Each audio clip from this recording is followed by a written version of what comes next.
앞으로 우리는 성경이 소개하는 수많은 사람들의 이야기 가운데 다윗 이야기에 집중하려고 합니다. 왜 다윗 이야기일까요? 무엇보다 제가 다윗을 좋아합니다. 제가 사역을 시작하고 나서 처음으로 인도했던 작년 성경 공부 주제가 바로 이 다윗이었습니다. 그때 함께 성경 공부를 했던 한 집사님이 기억이 나요. 전도사님, 다윗 이야기가 얼마나 재밌는지 드라마보다도 재밌어요. 이 집사님이 그 다윗 성경 공부를 하면서 다윗 이야기가 새롭게 다가오더라는 거예요. 그래서 저희 부부가 그 집사님한테 밥 많이 얻어먹었습니다. 성경 공부 때문에. 팔복의 말씀을 제가 한 주 한 주 진행하면서 어느 순간이 지난 후부터 제 안에 차오르는 인물이 바로 이 다윗이었습니다. 여러분, 성경의 인물 가운데 다윗처럼 드라마틱한 인생을 살아온 인물이 또 있을까 싶어요. 예수님이 말씀하신 이 팔복의 성품 하나하나가 우리네 삶의 현실에서 치열하게 나를 빚어간다면 다윗처럼 좋은 예가 없겠구나 싶은 거예요. 그래, 이왕이면 주일 강단 내가 좋아하고 성경이 풍성하게 이야기해주는 이 다윗의 이야기로 주일 강단의 말씀을 새롭게 시작하자, 이런 마음이 들었습니다. 그러면서 한 두세 주 이렇게 다윗의 설교를 준비하고자 책도 꺼내보고 설교도 들어보면서 그 어떤 책을 봐도 그 누구의 설교를 들어도 이게 너무 은혜스러운 거예요. 야, 다윗의 이야기가 누가 설교를 해도 참 재미없게 할 수 없는 주제구나. 새롭게 제가 다가오더라고요. 여러분 한번 계속 들어보세요. 우리 목사님은 다윗 설교를 얼마나 은혜스럽게 하는지 기도해 주시면서 들으면 더 좋을 것 같아요. 여러분, 성경을 읽는 것은 그리스도인의 의무입니다. 누구나 다 알죠. 또한 이 길에 발을 들여놓은 이상 내 곁에 가장 가까이 있어야 할 책이 한 권 있다면 뭘까요? 네, 성경책이겠죠. 누구나 다 아는 사실입니다. 그러나 그 성경을요, 마치 드라마 보듯이 재미있게, 만화책을 보듯이 상상력을 발휘하면서 보기란 쉽지가 않지요. 무엇보다 성경을 만화책처럼 봐? 아니, 성경을 드라마처럼 읽어? 그런 생각 자체가 우리는 경박스럽다, 이런 분위기 아래서 신앙생활을 해온 것 같아요. 근데 저에게 있어서 이 성경이 마치 삼국지처럼요, 매년 새롭게 읽어도 새로운 이야기인 거예요. 똑같은 이야기인 것처럼 느껴지지만 읽을 때마다 새로운 거예요. 그렇게 성경을 보는 눈을 확 열어준 책 한 권이 저에게 있었습니다. 바로 이분이 쓰신, 유진 피터슨 목사님이 쓰신 다윗 현실에 뿌리 박은 영성이란 책이에요. 여러분 많이 보시지 않았습니까? 자, 여러분 생일 때 많이 선물했습니다. 지금도요, 제가 다윗 설교를 하면 그 어떤 주석 커멘터리나 그 어떤 책보다 이 책 한 권을 제 책상 앞에 갖다 놓고 다윗 설교를 준비해요.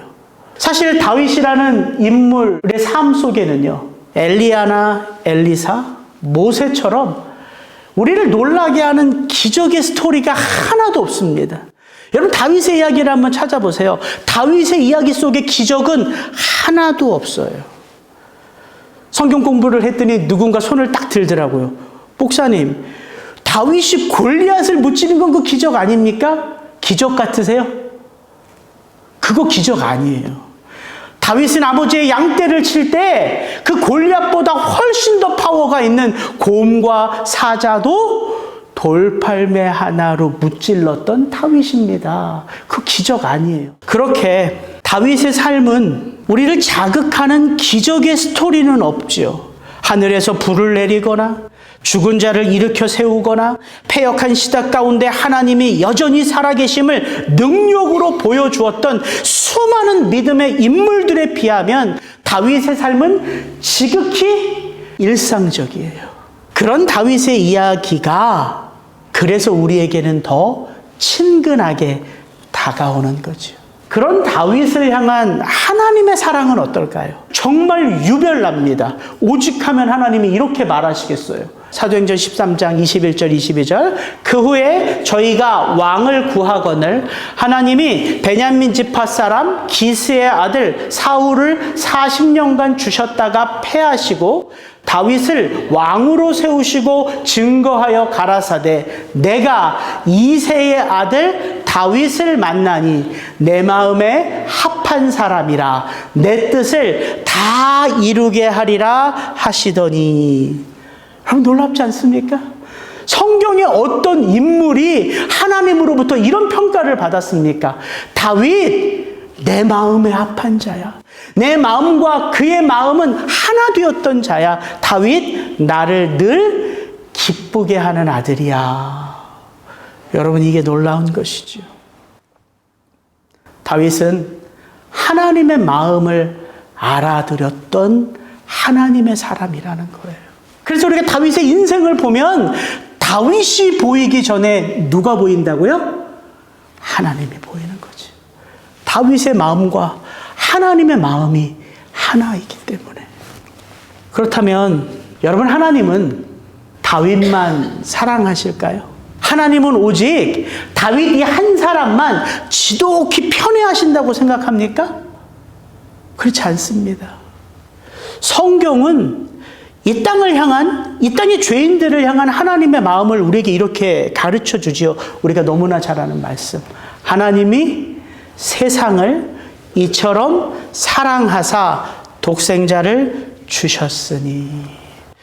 하나님은 당신이 창조한 이 땅, 그리고 이 땅에 속한 죄인들 그 누구라도 사랑하기를 원하십니다. 우리가 이 포인트를 놓치면 안 돼요. 그래서 성경의 핵심은요, 다름 아닌 죄인들을 향한 하나님의 구원의 프로젝트인 거예요. 사도 바울도 이런 하나님의 마음을 우리에게 이렇게 가르쳐 주죠. 디모데전서 2장 4절 하나님은 모든 사람이 구원을 받으며 진리를 아는 데에 이르기를 원하시느니라. 여러분 이게 하나님의 변치 않는 마음이고요. 하나님은 여전히 이 마음으로 이 땅을 살아가는 죄인들을 바라보고 계시는 거예요. 그래서 하나님의 구원의 프로젝트는 이 땅의 마지막 그 순간까지 멈추지 않는 거예요. 이게 하나님의 놀라운 프로젝트지요. 그렇다면 왜 우리가 다윗의 이야기를 주목해야 할까요? 성경이 도대체 이 다윗의 이야기를 통하여 우리에게 말해주고 싶은 것은 무엇일까요? 저는 오늘 이 부분을 여러분과 함께 살펴보면서 우리가 앞으로 다윗의 이야기 속으로 한 걸음 한 걸음 더 깊이 들어가기를 원합니다. 무엇보다 이 부분 때문이에요. 내가 이새의 아들 다윗을 만나니 내 마음에 합한 사람이라 내 뜻을 다 이루게 하리라. 바로 이거예요. 하나님과 다윗의 마음이 합해서 하나님에게 무엇이 기쁘다고요? 이 땅에 하나님 당신의 뜻을 성취할 수 있게 되었다. 이게 포인트란 말이에요. 여러분 성경에 가장 많이 언급되는 사람이 누구일까요? 예수님. 그 예수 그리스도 다음으로 많이 언급되는 이름이 누구다? 다윗이다. 번역본마다 차이가 있지만 성경에 다윗의 이름이요 1000번 정도 기록이 되어져 있습니다. 그리고 성경 66권 가운데에 다윗의 이야기를 소개하는 성경이 28권이고요. 다윗의 이야기를 장수로 따져보니까 66장이에요. 우리는 보통 생각하면 아브라함, 믿음의 조상, 그 온유함이 지면에서 승한 모세, 기적의 사람 엘리야나 엘리사 이야기들이 많이 나올 것 같잖아요. 비교해 보십시오. 아브라함 14장, 요셉 14장, 야곱 11장, 엘리야 10장. 그 누구보다 성경은 누구의 이야기를 많이 소개해 주고 있다고요? 다윗이라고요. 시편 150편 가운데 다윗이 기록한 시편이 72편 정도로 알려져 있어요. 150편의 주옥 같은 노래 중에 거의 반을 다윗이 노래했다고요. 여러분 성경은 다윗을 굉장히 중요한 인물로 우리에게 소개하고 있다는 것이죠. 그 이유가 무엇인가? 바로 이것 때문이에요. 하나님은 다윗의 이야기를 통하여 어떻게 당신이 이 땅을 다스리고 통치하고 계신지, 어떻게 당신은 당신의 사람들의 그 삶의 자리에 함께함으로 당신의 뜻을 이 땅 가운데 성취해 가고 계신지, 누구의 이야기를 통하여? 다윗의 이야기를 통하여 우리에게 들려주고 계신다는 것이죠. 여러분, 지금 한번 우리 다윗 이야기 속으로 아직 안 들어갔습니다. 그런데 한번 지금 이 자리에서 여러분 다윗을 한번 생각해 보세요. 다윗의 이야기를 한번 생각해 보면서 다윗이 경험했던 사건, 다윗의 이름 하면 떠오르는 사람들을 한번 떠올려 보세요. 누가 떠올라지나? 어떤 사건이 떠오르나? 성경의 그 어떤 인물보다 다윗을 떠올리면 그가 경험했던 수많은 사건들, 그와 더불어 얽혀져 있는 수많은 사람들의 이야기가 떠오른다고요. 그래서 성경 인물 가운데에 우리에게 가장 친근한 인물이 바로 다윗인 것이지요. 한번 생각해 봤어요. 다윗의 이야기, 다윗의 사람들. 다윗과 그의 아버지 이새. 이 아버지 이새는요, 8명의 아들과 2명의 딸이 있는데요. 그 중에 막내 아들이 다윗입니다. 천덕꾸러기 막내. 근데 이 아버지는 이 막내 안중에도 없어요. 사무엘이 그 이새가 있는 그 마을에 찾아와서 하나님이 당신의 아들들 가운데 한 사람에게 기름을 부으라고 하시는데 당신의 아들들을 다 데리고 오십시오. 누가 빠졌어요? 막내 다윗은 부르지도 않았습니다. 다윗 하면 그 아버지 이새가 떠올라요. 그런데 그런 다윗을 끝까지 찾아서 기름을 부었던 사람이 누구죠? 사무엘 아닙니까? 하나님의 선지자 사무엘. 다윗이라는 이름이 이스라엘 역사 가운데 그 전면에 등장하게 된 큰 사건이 있었죠. 다윗이 누구를 무찔르죠? 블레셋 장수 골리앗.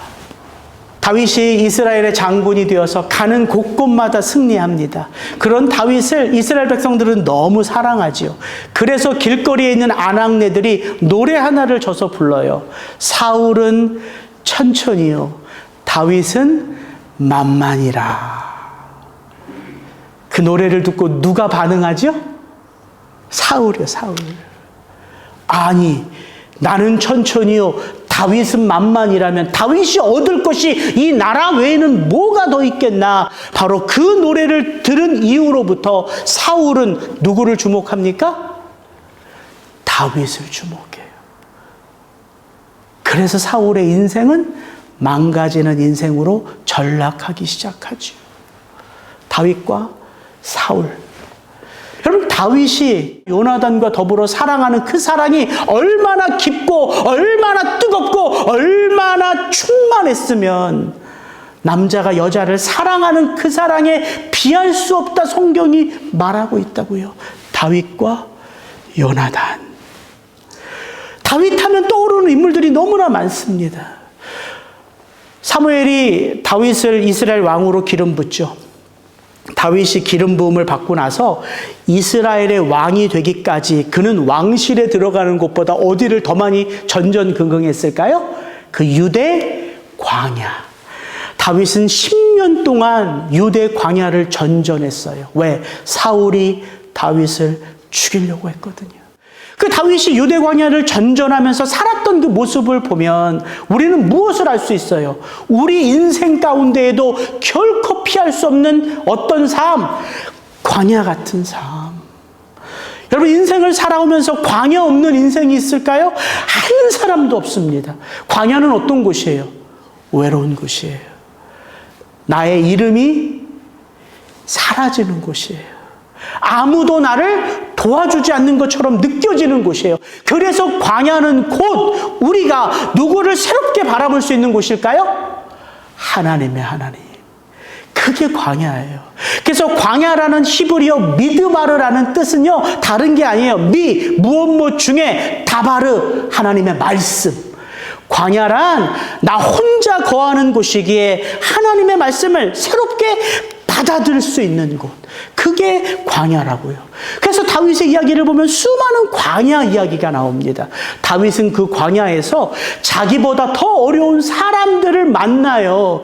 그래서 다윗과 300명의 용사 이야기가 나와요. 다윗이 유대의 왕이 될 때 그를 도왔던 300명의 용사들, 그 사람들 다 다윗보다 훨씬 더 어려운 가운데 있었던 사람들이에요. 다윗은 바로 그 광야에서 그 사람들을 모읍니다. 그래서 다윗과 공동체, 우리 리사운드 공동체가 이 다윗의 이야기를 통해서 하나님의 공동체인 것을 우리가 확인한다면 우리는 다윗의 이야기를 통해서 믿음이 자라겠죠. 뿐만 아니라 다윗 하면 떠오르는 여인, 여러분 누구예요? 다윗과 바세바 이야기가 떠올라요. 다윗은 유혹을 이기는 사람이 아니라 유혹에 넘어진 사람이었어요. 그게 너무 두려워서 누군가 자기의 죄를 알까봐 그 신실한 바세바의 남편 우리아를 죽이는 교살죄를 범하잖아요. 뿐만 아니라 다윗은 용맹스러운 장군처럼 보여지지만 또한 다윗은 우유부단한 아버지였어요. 마음이 너무나 여려. 그래서 다윗은요, 자기 아들들이 싸우는 거를 중재를 하지 못합니다. 그래서 어떤 일이 벌어져요? 그 아들 압살롬이 다윗을 증오하게 되죠. 압살롬의 반란을 경험합니다. 다윗의 가정은 수치스러운 삶의 현실 가운데 노출되기도 해요. 이렇게 다윗의 이야기만 떠오르면요, 말하고 싶은 사람들이 너무나 많아요. 다윗과 나단 선지자의 이야기. 그 분노했던 다윗의 혈기를 가라앉히는 한 여인, 아비가일. 다윗과 아비가일. 여러분, 얼마나 많은 삶의 이야기가, 사람들의 이야기가 다윗의 이야기 속에 들어있는지 우리는 알 수 있습니다. 그런데 한 가지 우리가 기억해야 될 것은 뭐냐면, 성경의 다윗은 결코 완전한 자로 등장하지 않는다는 거예요. 다윗은 가장 인간적인 모습 그대로의 모습으로 등장해요. 그러니까 유혹에 넘어가죠. 다윗은요, 다니엘이나 요새처럼 너무 의로워서 그 옷을 털어도 그 어떤 죄가 떨어지지 않는 그런 의로운 자로 등장하는 게 아니라 실수하고 넘어지고 부족한 자로 등장한다고요. 그런데 그런 다윗을 많은 사람들이 사랑하지요. 하나님만 다윗을 사랑하는 게 아니라, 내 마음에 합한 자라 말하는 게 아니라, 수많은 믿음의 사람들도 다윗의 이야기를 좋아하고 다윗을 사랑합니다. 왜일까요? 비록 그는 완전하지는 않지만 그 어떤 상황 속에서도요, 하나님 앞에 서는 것을 결단코 포기하지 않습니다. 끊임없이 하나님 앞에 서려고 해요. 다윗이 하나님을 바라보는 그 태도, 우리가 배워야 할 건 하나님 앞에 서기를 원하는 다윗의 그 순전한 삶의 자세란 말입니다. 자신의 죄를 인정하는 데 있어서만큼은 그 누구보다 겸손했어요, 다윗은. 하나님을 기뻐하는 데 있어서만큼은요, 자신의 체면도 돌아보지 않았던 순전한 다윗이었습니다. 여러분, 그 모습이 우리에게 주는 감동이 있다는 거예요. 어려우면 어려운 대로, 두려우면 두려운 대로, 그 죄가 자기를 짓눌러서 침상에서 그렇게 눈물로 하나님 앞에 기도해도 그 죄의 문제가 씻기워지지 않음을 알기에 하나님 앞에 목이 쉬어라 외쳤던 그런 다윗의 모습이 마치 우리의 모습 같지 않냐는 거예요. 우리 그렇게 강하지 않잖아요. 우리도 참 연약한 모습이 많잖아요. 그런데 우리는 또한 하나님이 우리의 삶 가운데 보이지 않는 것을 두려워하잖아요. 무서워하잖아요. 그래서 어떻게든 하나님 앞에 나아가기를 원하잖아요. 그래서 우리가 다윗을 그렇게 사랑하는 것이 아닌가 싶습니다. 제가 다윗의 이야기를 읽어가면서 정말 많이 놀라는 것은, 다윗은요, 수많은 삶의 어려움들을 경험하거든요. 그리고 그의 인생 가운데 수많은 사람들과 얽혀져 있어요. 그래서 다윗은 때로는 골몰하고, 때로는 아파하고, 때로는 절망하고, 때로는 어려워하고, 그런데 그 순간순간 속에서요, 다윗은 누구 앞에 서기를 포기하지 않는다고요? 하나님. 그래서 그 다윗이요, 하나님 앞에 서면요, 그가 경험했던 그 장애물들, 어려움들 하나하나가 어느 순간 다윗을 더욱 다윗답게 만들어가요. 이 유진 피터스 목사님이 쓰셨던 표현이거든요.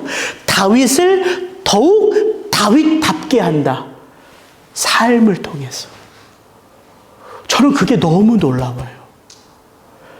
다윗은 그가 경험하는 삶, 그가 경험했던 사람들의 이야기, 사건 속에서 더욱 다윗다워져 가는 것 같아요. 다윗이라는 이름의 뜻이 뭔지 아세요? 데이빗. 미국 사람들 이름 데이빗 너무 많잖아요. 그 이름의 뜻이 무엇인지 아세요? 하나님을 사랑하는 자. 하나님의 사랑 안에 거하는 자. 이게 데이빗이에요. 그는 자기의 삶을 통해서 자기의 삶 가운데 만났던 사람들을 통하여 더욱더 하나님을 사랑하는 자로 변해가고요. 더욱더 하나님의 사랑 안에서 살아가는 자로 변해가요. 여러분, 그게 영성이에요. 여러분, 영성은 다른 게 아닙니다. 우리가 하나님을 대면하며 하나님을 경험하는 우리의 삶에서 드러나는 삶의 태도, 그게 영성이에요. 하나님을 더욱 사랑하게 되고 내가 하나님의 사랑 안에 있음을 체험함으로 더욱더 내게 주어진 한 사람 한 사람을 사랑하게 되어가는 바로 그 다윗의 이야기 속으로 우리가 한 주 한 주 더 깊이 들어가자고요. 그렇게 우리의 삶의 자리에서 하나님을 경험하는 것이 곧 어떤 것과 같냐면 바로 이것과 똑같습니다.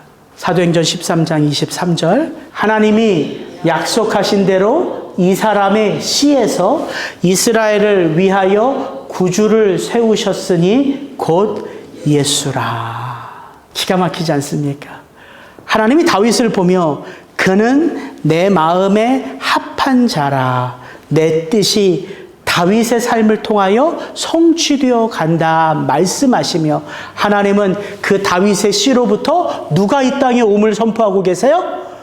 우리 구주 예수 그리스도. 다윗의 이야기는 곧 누구의 이야기다? 예수 그리스도의 이야기다. 그래서 예수님이 말씀하시는 거예요. 성경이 곧 누구에 대하여 증언하는 것이다? 나에 대하여 증언하는 것이다. 그래서 다윗의 이야기에 깊이 빠져들면 지금 처한 내 삶의 현실 가운데 예수님은 어떻게 나의 삶 가운데 동행하고 계신지를 체험하는 거예요. 그래서 복음의 이야기는 오늘 이 땅을 살아가는 우리의 삶 속에 여전히 살아있는 구원의 이야기가 되는 것이죠. 여러분, 하나님이 이 세상을 사랑하시고 이 세상에 속한 사람들을 사랑하세요. 성경은 그 이야기로 가득합니다. 그렇다면 하나님이 세상을 이처럼 사랑하셔서 독생자를 주셨으니 이 복음의 선포로 세상은 다 구원을 받습니까? 그렇습니까? 이 사실 하나만으로 구원은 완성돼요? 그렇지 않잖아요. 솔직하게. 여전히 하나님은 이 세상을 사랑하시고 그리스도 예수의 십자가는 바로 죄인인 당신을 위하여 지신 십자가입니다. 끊임없이 이 세상 가운데 복음이 선포되는데도 불구하고 여전히 믿지 않는 수많은 사람들이 우리의 삶 가운데 있잖아요. 중요한 건 뭐예요? 하나님이 세상을 이처럼 사랑하신다는 사실뿐만 아니라 그 사랑 안에서 누가 죄인들이 그 사랑에 반응하는 게 그게 구원이라는 거예요. 그래서 보십시오. 요한계시록에 보면 볼지어다 내가 문 밖에 서서 두드리노니 누구든지 내 음성을 듣고 문을 열면 내가 그에게로 들어가 그로 더불어 먹고 그는 나로 더불어 먹으리라. 예수님은 어떤 분이세요? 죄인들의 마음 문을 우격다짐으로 열어 젖히시는 분이세요? 아니라고 말하죠? 예수님은 끊임없이 문을 두드리시는 분이에요. 언제까지? 그 문이 열릴 때까지. 여러분, 이게 신앙의 삶이에요. 예수님은 우리를 인격으로 대하시지 억압하지 않으시고 강요하지 않으세요. 그래서 사랑은 구걸이 아니라 사랑은 희생이고 노력이에요. 끊임없이 두드리시거든요. 끊임없이 우리의 삶 가운데 계속해서 그 자리에 계세요. 누가? 예수 그리스도가. 누구를 통하여? 그 하나님의 사랑 안에서 하나님을 아버지로 믿는 성도 한 영혼 한 영혼을 통해서 끊임없이 세상을 두드리시는 거예요. 그래서 저는 다윗의 이야기를 통하여 우리가 이것 하나를 기억해야 된다고 확신합니다. 그게 바로 이 고백이에요. 시편 23편 1절. 여호와는 나의 목자시니 내게 부족함이 없으리로다. 성경이 너무 밸런스가 있지 않습니까? 왜 하나님이 다윗 보면 내 마음에 합한 자야, 나를 기쁘게 하는 자야, 그것만 나오지 않고요. 왜 하나님이 그렇게 다윗을 좋아하시는지가 다윗의 고백 속에 나온다고요. 다윗은 일평생 누가 나의 목자임을 고백하며 살았다고요? 여호와는 나의 목자시니 내게 부족함이 없으리로다. 다윗의 이야기는 무엇을 드러낸다고요? 그 다윗 한 사람을 통하여 하나님의 뜻이 성취되어가는 이야기를 드러냄과 동시에 다윗이 그 하나님을 내 인생 가운데 누구로 여기며 살아왔는지를 보여주는 믿음의 이야기라고요. 그래서 우리가 다윗의 이야기를 통해서 우리 또한 어떤 고백을 해야 돼요? 여호와는 나의 목자시니 내게도 부족함이 없습니다. 라는 이 고백입니다. 여러분, 긴 인생의 길을 걸어가면서 다윗이 참 많이 울지 않았겠습니까? 파란만장한 그의 삶을 통해서. 죄가 드러나 그가 자기의 마음을 찢을 듯 아파하지 않았겠습니까?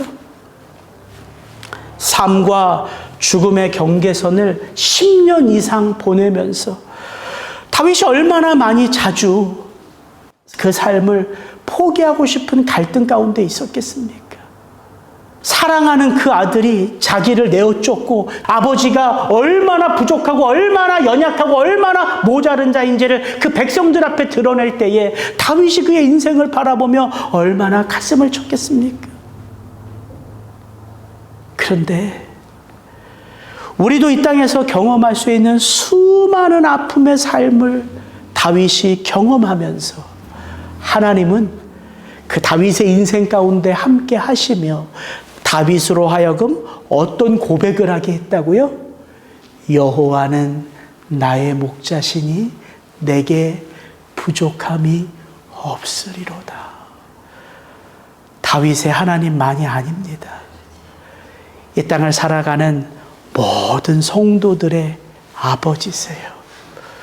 저와 여러분도 이 땅을 살아가면서 경험하는 그 아픔, 그 억울함, 그 부끄러움, 그 수치, 그 눈물, 그 모든 것들을 하나님은 우리 인생의 재료로 삼으셔서 저와 여러분의 목자가 되어주신다는 사실이에요.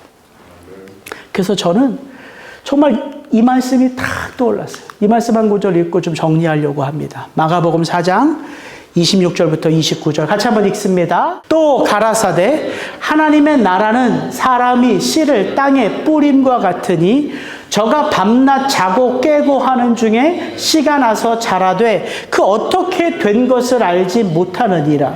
땅이 스스로 열매를 맺되 처음에는 싹이요 다음에는 이삭이요 그 다음에는 이삭에 충실한 곡식이라 열매가 익으면 곧 낯을 대나니 이는 추수 때가 이르렀음이니라. 제가 정말 좋아하는 포인트는 어디일 것 같으세요? 하나님의 나라가 저와 여러분의 삶 속에 세워져 가는데 그 세워져 가는 하나님의 나라를 우리는 인식한다, 인식하지 못한다. 네, 인식하지 못한다. 너무 신비스럽지 않습니까? 그리고 너무 위로가 되지 않아요? 나는 이 슬픈 일, 이 굳은 일, 이 어려운 일 때문에 내 인생은 저주받은 인생이라고 여길 수 있는데, 그럼에도 불구하고 저와 여러분의 삶 속에 뭐가 떨어져 심기워져 있기에 하나님의 말씀인 씨, 그 씨가 우리의 삶에 떨어져 심기워져 있기에 우리가 우리의 삶을 어떻게 판단하고 어떻게 여기며 어떻게 생각해도 하나님의 나라는 저와 여러분의 삶 속에서 지금 어떻게 되고 있다? 자라가고 있다. 근데 그 씨는 어떻게 언제 자라요? 저가 밤낮 자고 깨고 하는 중에. 그럼 이게 우리의 일상이잖아요. 믿음으로 살아간다는 건 뭐예요? 밤 되면 잘 자는 거예요. 근데 우리가 믿음이 없으니까 요즘 사람들이 잠 못 자잖아요. 끊임없이 못 자잖아요. 새벽 2시, 4시까지 못 자잖아요. 왜요? 믿음이 없어서 그래, 믿음이 없어서. 우리가 자야지만 하나님이 일하시는데 내가 뭔가 하려고 하니까 근심걱정으로 잠을 못 자는 거예요. 이제부터 여러분, 우리 밤 되면 자야 될 때가 되면 우리 장로님처럼 모든 거 다 뒤로 하고 9시 되면 자러 가야 되는 게 그게 성도의 일상이란 말이에요. 그렇게 자야지만 하나님이 일하시거든요. 중요한 것 또 하나, 자고 깨고 하는 중에. 이 말은 그냥 9시에 눈 감고 새벽 5시에 일어나라는 말이 아니라 우리의 일상의 이 낮의 삶, 우리 안에 누구를 향한 믿음으로 살라는 거예요? 여호와가 나의 목자이심을 믿고 내게 주어진 이 한낮의 시간 동안 하나님과 더불어 함께 살아가면 인식하지 못해도 그 나라는 우리의 삶 속에 풍성하게 자라가고 있다고요. 여러분, 이게 팔복의 말씀이에요.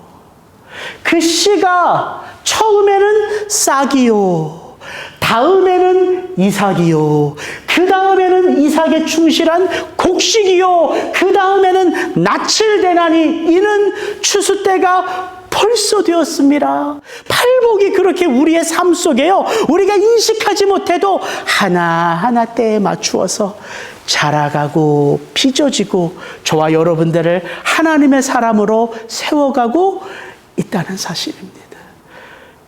말씀을 마칠게요. 이제 우리 사무엘상 16장부터 바로 이 다윗의 이야기로 들어가는 거예요. 여러분, 기대감을 갖고 성경을 읽으셔야 돼요. 제가 2, 3주 동안 이 다윗 설교를 하고 싶어서 수많은 책을 보고 설교를 들으면서 막 제가 흥분하는 것처럼, 아유, 다윗과 골리앗 그 뻔한 이야기 아니야? 그 다윗과 사무엘, 목사님도 뻔한 이야기 할 거 아니야? 여러분, 뻔한 이야기 한다고 생각하는 그 마음에 주옥 같은 하나님의 말씀이 떨어지겠냐고요. 뻔한 이야기 속에서도 건져내야 될 복음이 있음을 믿고 우리가 다윗 이야기를 기대감을 갖고 읽으시기 시작해야 돼요. 부탁드립니다. 다음 주에는 사무엘상 13장부터 16장을 읽으셔야 돼요. 그래야지만 왜 하나님이 사울을 버리시고 다윗을 택하셨는지 그 하나님의 마음을 우리가 알 수 있습니다. 그래서 오늘 설교의 주제는 하나, 기대감을 가지고 사무엘상 강해를 시작하자. 같이 기도하시겠습니다. 이 시간 함께 기도할 때에 이런 마음으로 한번 기도했으면 좋겠어요. 하나님, 오늘 목사님이 이제 앞으로 다윗 이야기를 해 나아가면서 저에게 이것 하나를 부탁하시네요. 기대감을 가지고, 소망을 가지고 늘 보던 그 말씀이지만 성령 안에서 그 말씀을 읽어가라 하시는데, 하나님, 아멘의 영성으로 주어진 말씀 한 절 한 절을 읽어갈 때에 하나님의 마음을 보게 하여 주옵소서. 우리 이것 하나만 놓고 같이 한번 통성으로 기도하겠습니다.